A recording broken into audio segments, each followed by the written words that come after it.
Cerita horor.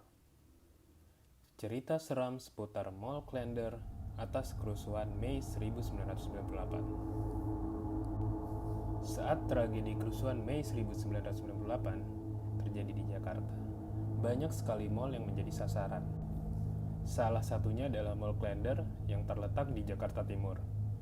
Hari ini mall ini sudah berganti nama menjadi Mall Citra. Konon, Mall Klender itu memang menjadi salah satu sasaran pembakaran. Diduga kuat pembakaran ini disengaja untuk menciptakan kondisi yang lebih chaos. Tetapi yang mengerikannya adalah ketika pembakaran ini dilakukan masih ada pengunjung dan karyawan yang terperangkap di dalamnya. Konon korban yang terbakar hampir ada 450 orang. Jadi tidak heran jika mall ini menjadi penuh dengan cerita mistis. Sekarang, setelah belasan tahun berlalu, mall ini tetap menyisakan cerita hantu dan rasa angker bagi orang Jakarta, terutama masyarakat sekitar. Banyak sekali cerita hantu yang beredar, contohnya beberapa hari setelah peristiwa pembakaran, penduduk sekitar masih mendengar suara tangisan dan teriakan orang minta tolong secara sayup-sayup dari dalam gedung. Padahal gedung itu jelas-jelas sudah kosong setelah peristiwa pembakaran. Tidak hanya itu, ketika sudah beroperasi kembali, terkadang beberapa pedagang juga mengakui mencium bau-bau anyir seperti mayat atau bau yang tidak jelas. Kisah-kisah nyata hantu juga beredar luas, misalnya seorang ayah dan anak yang baru tiba dari Magelang ingin menuju rumah kontrakan baru mereka di perumahan Klender. Saat itu tahun 2000, atau 2 tahun setelah tragedi Mei. Ayah dan anak itu tiba di Terminal Pulau Gadung pada pukul 2 pagi. Sekedar info, pada saat tahun 2000, Jakarta belum seramai saat ini. Mereka naik metro mini dan turun di kawasan Kebon Singkong.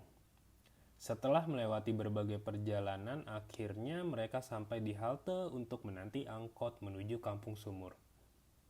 Karena bukan orang asli Jakarta, mereka berdua menunggu di halte yang tepat di depan Mall Klender tanpa mengetahui cerita seram di belakangnya. Beberapa saat mereka duduk, muncul seorang wanita dari arah Mall Klender. Wanita itu duduk begitu saja. Tak selang berapa lama, si ayah langsung menarik tangan putranya dan mengajak pergi. Penasaran mengapa pergi, si anak pun penasaran. Ternyata si ayah melihat wanita itu bukan manusia. Seluruh tubuhnya hitam gosong. Cerita lainnya mengenai hantu yang menyamar jadi sapam.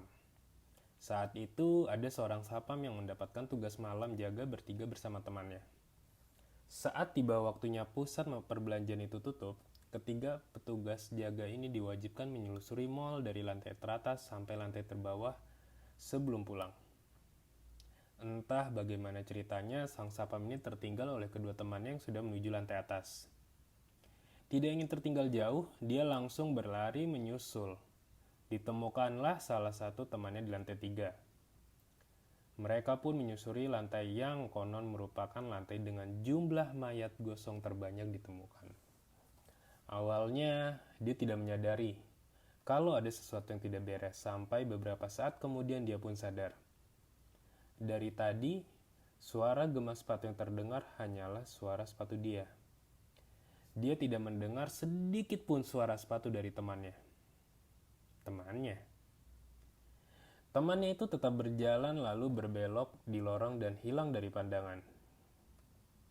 Si sapam melihat situasi mulai tidak benar, berlari mencoba mengejar temannya. Alangkah terkejutnya saat dia berbelok, temannya itu sudah tidak terlihat. Yang ada hanyalah bau yang sangat busuk. Mungkin bau gosong. Tanpa pikir panjang, si sapam ini langsung berlari sekencang mungkin ke lantai bawah. Betapa kagetnya ketika dia melihat temannya yang beberapa menit lalu menghilang di lantai 3 kini sudah di situ. Lebih anehnya lagi, sang teman bersikeras menyanggah dirinya ikut ke lantai 3. Dia dari tadi hanya berdiri di lobi sambil menunggu si sapam. Jadi, siapa sosok yang dia ikuti tadi?